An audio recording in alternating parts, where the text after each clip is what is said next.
pag nag-expose yan sa heat ng araw, dun sa loob din, mag-i-expose yan ng mas malaking heat temperature. Kasi steel siya eh. Ano yung masisira? Records. Kaya kung natitignan nyo, based on the arrangement, yung mga 4-drawer cabinet, hindi tinatamaan yung window. No? So, halimbawa, pero at least, ganun din yung number, at least 3 feet.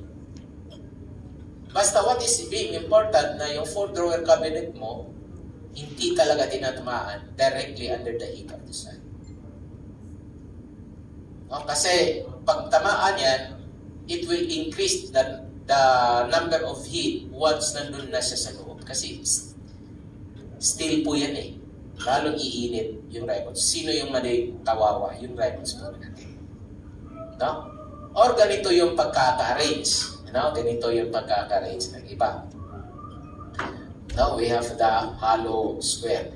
Now, we have also what we called as the tools and equipment. Ang itong mga tools and equipment nito, we will discuss it. No? Aside from the stapler, which is alam na natin yan, yung 4-drawer cabinet. Alam na natin yan kasi na-discuss ko na yan. As to the sorting table or sorting table and tracks, no? Hindi na yan kailangan i-discuss. Pero dito muna tayo sa folder. Alam niyo ba gamitin tong folder na to? No? Alam niyo?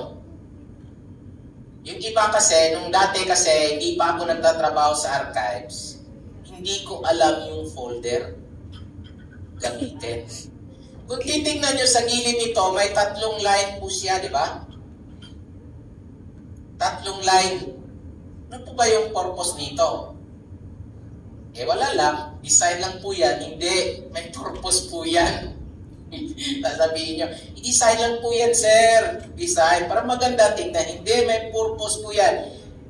Merong isang line, merong pangalawang line.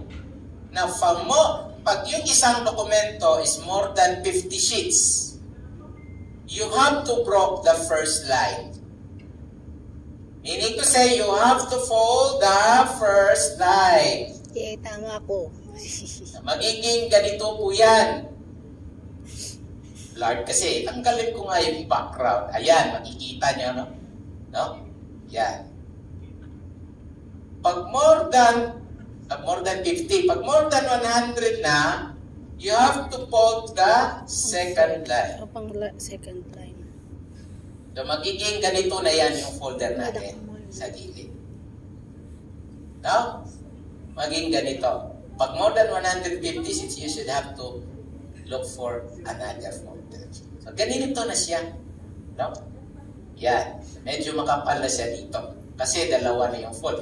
Pag isa lang, medyo manipis. No? Yan. Pag wala, flat lang siya. Ganito lang, flat. No? Flat lang siya. So yan, you should have to utilize the folder score. So alamin natin. Kasi nung una, wala pa ako sa archives, hindi ko yan alam.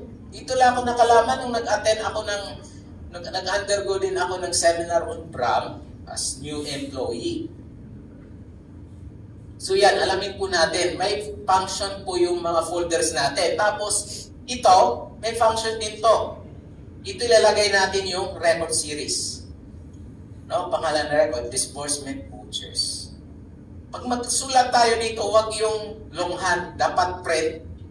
Kasi pag longhand, may design, yung mag-search, hindi niya alam, anong pangalan ba ito? Parang letter L or letter M, letter P, letter K. Dapat red o bold yung pagkakasulat. No? So we should have to utilize the scores. No? So para maganda siyang tingnan.